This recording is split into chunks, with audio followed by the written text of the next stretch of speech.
कर्नाटक की हार के बाद मीडिया के तमाम चैनलों में केवल दो ही चर्चा है, डीके शिव कुमार और सिद्धरमैया सीएम कौन बनेगा। लेकिन कोई इस बात की चर्चा नहीं कर रहा है कि योगी और मोदी में भी कोई आपस में कंपटीशन हो रहा है। और कौन से वो नंबर हैं जिसको देख करके बताया जा रहा है कि देखिए साहब, मोदी नहीं चलेगा। मीडिया के अंदर इस बात पर चर्चा नहीं हो रही है कि मोदी और योगी में किस तरह की फूट है, उनके समर्थकों में क्या होड़ मची हुई है। केवल बात इस पर है कि डीके शिव कुमार वर्सेस जो है वो सिद्धरमैया। मैं इस पर भी बात करूंगा और इस पर भी बात करेंगे कि कैसे मोदी का चेहरा जो है वो फीका पड़ता जा रहा है और बीजेपी के अंदर ही इनकी स्वीकार्यता नहीं मिल रही है। बीजेपी के अंदर जो है वो अब योगी को लेकर के, मोदी को लेकर के तमाम तरह की बातें होने लगी है। उस पर मीडिया बात नहीं कर रही है, बात केवल इन पर हो रही है। इनका चैप्टर वैसे शाम तक क्लोज हो जाएगा और शाम तक जो है वो आपको खबर मिल जाएगी कि सिद्धरमैया जो है वो सीएम बनने जा रहे हैं। डीके शिव कुमार जो सेकंड चॉइस है। डीके शिव एक फॉर्मूला ये भी जो है वो बात चल रही है कि 3 साल और 2 साल का फॉर्मूला भी हो सकता है कि 3 साल ये रहे, आखिरी के 2 साल ये रहे। खैर ये जो भी होगा, लेकिन शाम तक तस्वीर क्लियर हो जाएगी। अब लेकिन इस पर कोई बात नहीं कर रहा है कि मोदी और योगी के अंदर क्या कंपटीशन चल रहा है और मोदी और योगी कैसे जो है वो आपस में एक दूसरे के आमने सामने खड़े हो गए हैं। आप जरा इन आंकड़ों को देखिए और इन आंकड़ों के जरिए जो है वो खेल बताया जा रहा है। ये आंकड़े जो है वो दिखाए जा रहे हैं कि कर्नाटक के अंदर तो बीजेपी का ये स्कोर रहा, मोदी और योगी ने अपने चेहरे पर चुनाव लड़ा और कर्नाटक में जो है योगी नहीं, मोदी और शाह ने अपने चेहरे पर चुनाव लड़ा और ये नतीजा है। एक बार बीच में जो है वो योगी आदित्यनाथ की एंट्री हुई थी, योगी आदित्यनाथ के रोड शो भी हुए हैं, रैलियां भी हुई हैं, इसमें कोई शक नहीं है, लेकिन उस तरह से नहीं हुई। योगी ने एक बार बयान वहां पर जाकर के दिया कि यूपी में सब चंगासी, ना कोई दंगासी, सब चंगासी। ये बयान भी दिया उन्होंने। अतीक अहमद को भुनाने की कोशिश भी की। शुरुआत में कई चैनलों ने लिखा भी कि अगर ये जीत होती है तो अतीक अहमद का जिस तरह से एनकाउंटर किया गया, वो हत्या की गई है, उसका जो क्रेडिट होगा योगी को श्रेय चला जाएगा। लेकिन उसके बाद में फिर जो है दोबारा श्रेय घूम करके चला गया। अब कर्नाटक के अंदर तो ये स्थिति है, कर्नाटक में जो है वो बीजेपी की ये स्थिति रही। लेकिन यूपी के अब जो है ये आंकड़े दिखा करके बताया जा रहा है कि यूपी में देखिए क्या हालत है।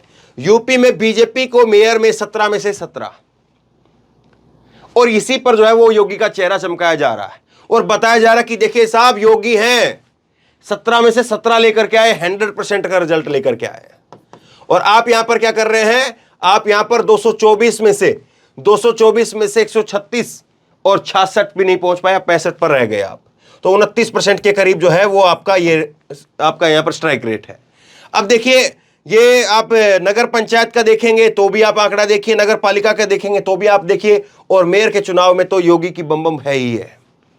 ये बताया जा रहा है और ये बता करके दोनों को आमने सामने खड़ा किया जा रहा है। देखिए, मैं बतौर पत्रकार जब शुरुआती दौर था, जब कई बार बीजेपी के जो मीटिंग होती थी उनके अंदर जाते थे, तो उस वक्त में जो है 2013-12 की मैं बात बता रहा हूं, 2012-13 और उससे पहले अब 11 की लगा लीजिए आप बात। तो उस वक्त में जब नए जो है वो बीजेपी और योगी को लेकर के चीजें चल रही थी, बीजेपी और मोदी को लेकर के, तो उस वक्त में बीजेपी का जो कैडर था वो कहता था कि अडवाणी के नाम पर अब बात नहीं बन पाएगी। अब अगर किसी भी तरीके से एक बार पार्टी जो है वो मोदी को चेहरा अनाउंस कर दें, ये मैं बीजेपी की मीटिंग के अंदर की बातें बता रहा हूं आपको, तब ये बातें कही जाती थी कि अगर एक बार किसी भी तरह से नरेंद्र मोदी को चेहरा अनाउंस कर दे तो फिर जो है मौका मिल जाएगा। उनके नाम पर बहुत सारी चीजें हैं जो लोगों में जाकर के बोल सकते हैं। बीजेपी का कैडर इस बात को कहता था। लेकिन आज वो बीजेपी का कैडर मोदी की बजाय वो कैडर कहने लगा है कि योगी को अगर बना दे, अगर मोदी को वो कर दे तो शायद हो जाएगा। क्योंकि 24 में घेराबंदी हो रही है, 24 के अंदर एक घेराबंदी हो रही है। वो घेराबंदी क्या है देखिए आप, 24 में ये घेराबंदी हो रही है। मोदी के सामने राहुल को खड़ा कर दिया है, योगी के सामने जो है प्रियंका को खड़ा कर दिया है, और अमित शाह के सामने मल्लिकार्जुन खड़गे को खड़ा कर दिया है। अगर बीजेपी के पास में 2-3 बड़े चेहरे हैं तो कांग्रेस के पास में भी यहां पर 2-3 बड़े चेहरे हैं, और ये 2-3 बड़े चेहरे जो हैं फिर वो टक्कर लेंगे, काउंटर लेंगे। और दूसरी चीज को आप समझिए, मोदी जो है उन पर इसलिए भी सवाल खड़े हो गए हैं क्योंकि वो अब अपने दम पर कुछ नहीं कर पा रहे हैं। क्षेत्रीय अगर सपोर्ट नहीं है, समर्थन नहीं है, तो कुछ नहीं कर पा रहे हैं। बंगाल में आपने देखा था, खूब जोर लगा लिया, सारी ताकत लगा ली, लेकिन क्या हुआ? सब कुछ बोल लिया, दीदी ओ दीदी, फला फला फला फला, लेकिन पार नहीं पा पाए और यहां पर बंगाल में हार हुई। उसी तरह से अब कर्नाटक में सब कुछ कर लिया, लेकिन क्षेत्रीय पीछे सपोर्ट नहीं था, कुछ नहीं कर पाए। आप इसी तरह से तमाम राज्य उठा करके देख लीजिए और कैसे जो है वो क्षेत्रीय छत्रपों को खत्म कर दिया गया।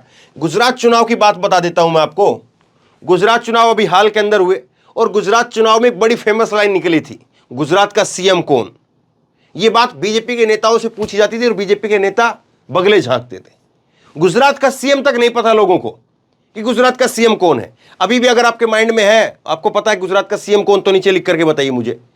आप लोगों से पूछ लीजिए, गुजरात सबसे बड़ा बीजेपी का एक गढ़, सबसे बड़ी लेबोरेटरी, लेकिन आप गुजरात के सीएम के बारे में पूछेंगे, गुजरात के सीएम का नाम बहुत सारे लोग नहीं बता पाएंगे। एकदम से आप पूछ लेंगे, नहीं बता पाएंगे। जैसे यूपी का पूछेंगे तो योगी को बता देंगे, तुरंत बता देंगे। शिवराज को मध्य प्रदेश पूछेंगे तो शिवराज सिंह चौहान बता देंगे, लेकिन गुजरात नहीं बता पाते हैं। तो ये जो है वो मोदी के सामने भी चैलेंज खड़ा हो गया है। अब देखिए, हरियाणा में खट्टर है, लेकिन खट्टर की हरियाणा के बाहर कितनी पहचान है और हरियाणा में उनको लेकर के विरोध कितना है। तो अब ऐसे में हरियाणा जो है वो कहते हैं कि बिल्कुल तय है। ऐसे पंजाब में कोई चेहरा नहीं है बीजेपी के पास। उत्तराखंड में बार बार एक्सपेरिमेंट किया, 3 मुख्यमंत्री वहां पर बदले, 3। और ऐसे ही जो है हिमाचल में टाई फिश हो गई। अनुराग ठाकुर जो है वहां पर जाकर के अपनी राजनीति को, जो उनकी पारिवारिक राजनीति रही, उसको जिंदा करने की कोशिश कर रहे थे, लेकिन जीरो हो गए। तो बीजेपी के सामने, नरेंद्र मोदी के सामने चुनौती यही है कि कैसे किया जाए। एक असम के सीएम का नाम लोग जानते हैं, यूपी के सीएम का लोग नाम जानते हैं, एमपी के सीएम का लोग नाम जानते हैं, उसके अलावा कितने लोगों का नाम जानते हैं? ये शिंदे का नाम इसलिए फेमस हो गया क्योंकि शिंदे का 1 महीने तक एपिसोड चला और लोगों को पता लगा कि अच्छा, इस तरीके से, ऐसे तरीके से सरकार बनाते हैं क्या ये लोग, वो इसलिए नाम फेमस हो गया। वरना लोग जो है वो नाम जानते नहीं है। और अब इसीलिए जो है यहां से छत्तीसगढ़ से एक बहुत कद्दावर नेता रमन सिंह को आज क्या हालत है, और छत्तीसगढ़ में इसीलिए जो है वो हार बताई जा रही, क्योंकि रमन सिंह जो है वो अटल अडवाणी के टाइम की बीजेपी के माने जाते हैं। हालांकि शिवराज सिंह चौहान जो है, शिवराज सिंह चौहान भी अटल अडवाणी के युग के ही हैं, लेकिन क्या है, उन्होंने अपना बैठा लिया तालमेल। उनको पता था कि अब वो दौर तो वापस आना नहीं है। रमन सिंह जो है वो एक तो हार हो गई उनकी 2018 के अंदर, और दूसरा दिल्ली आना जाना उतना रहा नहीं, एक राष्ट्रीय उपाध्यक्ष बना करके अब उनको बैठा दिया गया है। अब सोचिए कि छत्तीसगढ़ के अंदर क्या होगा। आपकी लीडरशिप में कौन ऐसा है? छत्तीसगढ़ के अगर आप 5 नेताओं के, 3 नेताओं के नाम पूछ लें तो बीजेपी के कोई बता नहीं पाएगा। रमन सिंह का नाम है, लेकिन रमन सिंह का इस्तेमाल कितना हो उसको आप देखिए। यहां पर राजस्थान में जो है वो, राजस्थान के अंदर कितना जो है वो सचिन पायलट और अशोक गहलोत के बीच में टसल है, लेकिन उससे ज्यादा टसल जो है वो वसुंधरा राजे और दिल्ली के बीच में, वसुंधरा राजे और दिल्ली के बीच में। और आज से नहीं है, कई सालों से है और जग जाहिर है, सबको मालूम है कि कैसे जो है वसुंधरा अपनी पसंद से जो है वो अध्यक्ष से लेकर के और तमाम जगह पर अपनी चलाती है। तो यहां पर जो है वो अलग ही वो खेल चलता है। वसुंधरा चाहती नहीं है कि मोदी और शाह की एंट्री हो यहां पर। तो ये बीजेपी के सामने बड़ा चैलेंज खड़ा हो गया। बिहार में आज तक सरकार ही नहीं बनी है, आज तक बीजेपी का मुख्यमंत्री नहीं बना।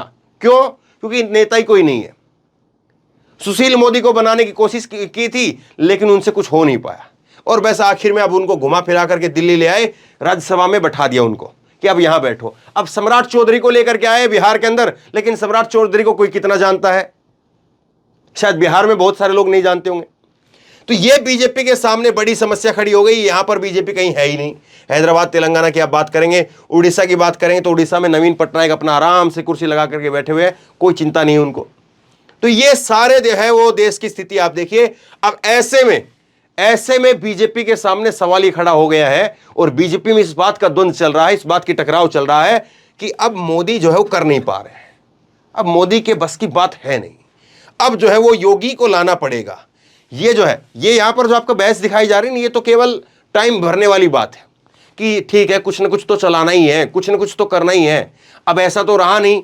अगर जो है ये आंकड़े जो है यहां पर ये अगर ये आंकड़े आए हैं जो अभी 136-65 के आए हैं, 113 की सरकार बनती है, 113 में सरकार बनती है।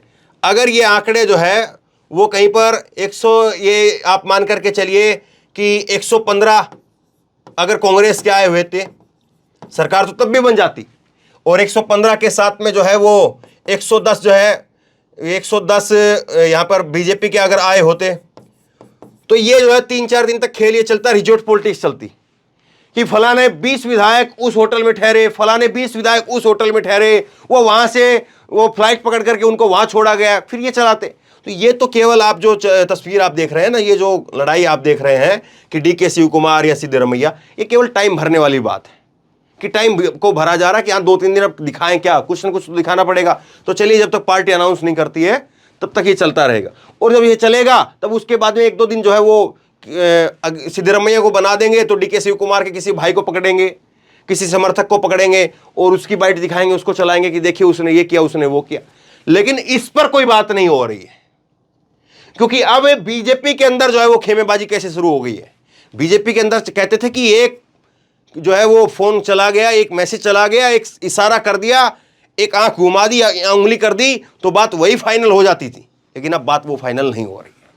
तो बहरहाल कैसे जो है बीजेपी के अंदर जो अब नई सिरे से एक वो टकराव हो रहा है, और बेन जो है, अब आप कहेंगे चलिए ठीक है, सारी टकराव है, सारी बातें ठीक है, अपने को क्या है, समझने वाली बात तो बताइए। अब समझने वाली बात क्या है वो समझिए। समझने वाली बात यह है कि 2024 के अंदर अगर मोदी यहां पर बन जाते हैं दोबारा से, तो वो कोशिश ये करेंगे कि अमित शाह को सेट कर दें, अमित शाह को।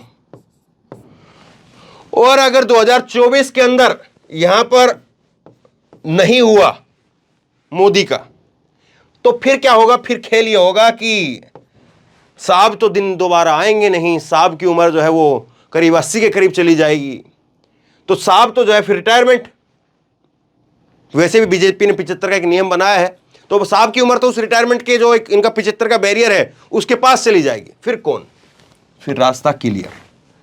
फिर 29 के लिए जो है बीजेपी प्रोजेक्ट करेगी। तो अब सोचिए बीजेपी की 2024 के अंदर बीजेपी की जीत से किसको फायदा और किसको नुकसान है, और राजनीति में कौन किसका कितना सगे होता है, कौन किसका कितने खिलाफ होता है। एक ही पार्टी के अंदर कैसे जो है वो सचिन पायलट और अशोक गहलोत की चीज़ें चल रही है, और कैसे जो है वो पंजाब में चन्नी को जब बनाया गया सीएम तो कैप्टन अमरिंदर जो है चले गए। तो खैर बहुत कुछ जो है वो राजनीति के अंदर होता है, और राजनीति इसी का नाम है। जितनी सीधी दिखती है उतनी सीधी होती नहीं है। तो बहरहाल आपको ये पूरी तस्वीर, पूरे समीकरण जो है मैंने आपको समझाई। आपको क्या समझ में आया और आपको क्या लग रहा है? असली लड़ाई ये है या असली लड़ाई ये है? और ये लड़ाई जो है वो 1.5 दिन की है, या ये लड़ाई जो है वो साल भर की है और उससे आगे भी 5 साल भर की है? आप क्या सोचते हैं? नीचे कमेंट बॉक्स में लिख करके मुझे जरूर बताइए। इस वीडियो को खूब शेयर कीजिए, और इसी तरह की तमाम खबरों के लिए ऑनलाइन न्यूज इंडिया को सब्सक्राइब कीजिए। धन्यवाद। इस खबर को अभी लाइक करें, शेयर करें, अभी चैनल को सब्सक्राइब करें और घंटी जरूर दबाएं।